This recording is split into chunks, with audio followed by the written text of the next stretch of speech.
Hi. Thank you for attending today's reading. Let's begin. Dentist whose breath smelt like onions made me have gag reflex. Okay, so I went to the dentist. She was giving me a filling. My mouth was full of water. She kept breathing and I could smell her breath. She obviously ate onions very recently. I am really sensitive to smell, so I kept having a gag reflex with my mouth full of water, and I couldn't tell her it was because of her breath. It was one of the most stressful things I ever experienced. I had the gag reflex like 8 times and I was struggling a lot because she kept breathing into my mouth and I just couldn't tell her it was because of her breath. Would you have told her? Lol. End of story. Next story. Real story. Abusive roommate thought my severe depression was bullshit and took it upon himself to make my life even more unbearable. Too bad for him, he was faking his employment for immigration purposes and I denounced him. That and also some extra, in the moment, petty revenge. I have bipolar disorder and mild autism.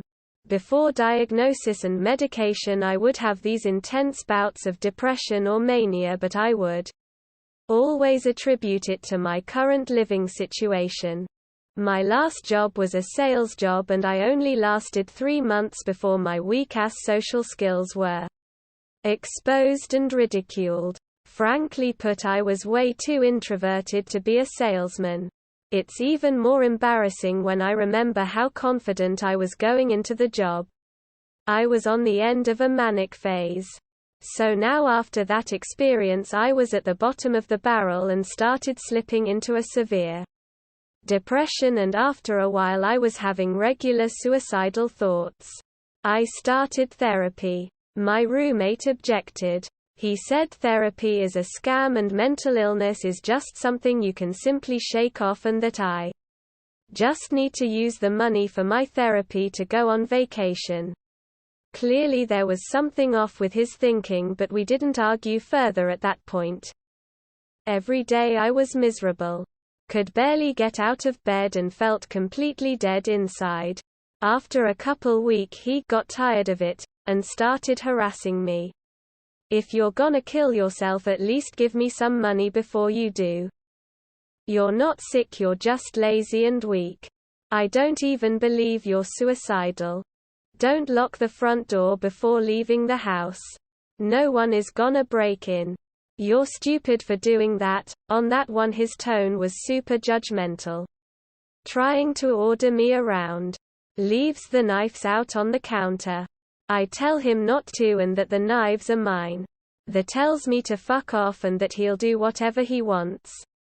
I took the knives back to my room cause they're mine after all, and also they made me think of cutting myself. He then went and bought cheap-ass dollar store knives and put him on the counter. This is just a game you're playing. You want attention. I accidentally dropped a bedsheet on the floor. Comes in the room right after. Immediately starts to literally yell at the top of his lungs at me over that bedsheet and how I purposely dropped it to spite him. I did no such thing. I was trying to explain but I couldn't do it over him yelling. He was at max volume over a fucking bedsheet. While riding in his car. I'm in the passenger seat with takeout food we bought. I had been friends with him for over 2 years and I never dropped anything ever in his car. I almost dropped one of the bags and he exploded at me. Even worst. When I told him to chill out and that this never happened before, he just got more mad at me for even talking back. He even said the words, "Don't talk back to me, this is my car." While smoking weed. Passes the joint to the another person while I was next. I tell him it's my turn. He starts telling me I'm wrong and stupid. That was the last straw. I was completely blinded by rage. Soon after the weed incident I did some minor damage to his car. Broke the AC he had in his room and burned a bunch of his mail in my bathroom sink. including a letter that was telling him to pay a fine for parking ticket. Now here's some important stuff to know about this guy. He used to sell credit cards, but often would lie to the customer, telling him or her that it was just a gift card they were getting. He was a door-to-door salesman for about a year. He would sit in his car with his buddies all day and just do the minimum amount of sales to not get fired, while pocketing a good base salary. Eventually he got fired anyway. He was pretending to be a manager at a company owned by his friend's uncle. He had them pay him a salary and he would repay them, with intention of getting approved for his permanent residence. So in conclusion, about a week after moving out, I called immigration and gave them his name, address, the details of his fake employment, etc. That was 2 years ago. I have no idea what happened to him since. End of story. Next story. PC died a day after I submitted my coursework I've been working on for a month. Just sharing this here because I didn't have anywhere else to share it. So I've been working on my coursework that's due on November 23rd for around a month, and it's quite a large project. I've finished my CW a couple days ago, but I didn't bother to submit it thinking that I'll do it later, and for some reason yesterday I decided that I want to finally submit it. I usually delay things for the last possible minute, so I don't really know why I did that. Today, I woke up and, as I usually do, went and turned on my PC and it didn't boot.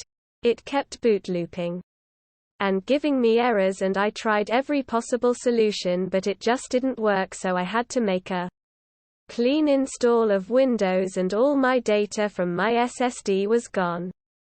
Thankfully I've managed to submit my work before this happened, and I think that I got REAAAALY lucky this time. Otherwise I don't know what I could have done. I should just back up my important documents to the cloud from now on. And here ends my story. End of story. Next story. Accidentally messaged girl message I was sending to a friend about her. This happened in high school. I had to sit next to this girl and she gave me her number and was texting me, and I was just being nice and talking to her but didn't like her.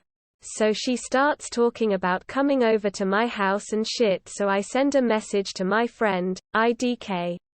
What to do? I don't want to reject her because I have to sit next to her all year. I look at the name. I accidentally sent it to her. I still cringe about this. End of story. Next story. I am forever traumatized. Recently, my aunt, J, has come over to my house along with her boyfriend, N, and her niece, E. We all hung out for a bit until my mom came home near 1 a.m.-ish. Me and my brother went upstairs. Keep in mind that they're all near their 40s and that my aunt's niece is a teenager. Everyone hangs out downstairs while me and my brother are upstairs chilling. They drink beer, listen to music, play games. Basic stuff. Everything is normal and I'm getting prepared to sleep by 3 a.m. Until I hear J and N talk about their relationship and about how N only liked J for her and never saw her in any sexual way. This went on for an hour or so until 4 a.m. when I fucking lose my brains. I'm 13 and am weirded out just by seeing people kiss. But what I had to hear was my aunt's moans along with my uncle's grunts. Along with lots of slapping, clapping. My house is quite small that anything you can hear upstairs you can hear downstairs. And vice versa. My mom's room is right in front of the living room, which is where she and E were sleeping in. Yikes. I'm lucky enough that I had headphones and loud music. Or I wouldn't have survived. I wanna blow my brains out and move to another country. They did it on my couch in my home. I have no words. This is the end to my experience that probably everyone goes through. End of story. That is all for today. If you want to support my automated channel, feel free to drop a like and subscribe. See you tomorrow.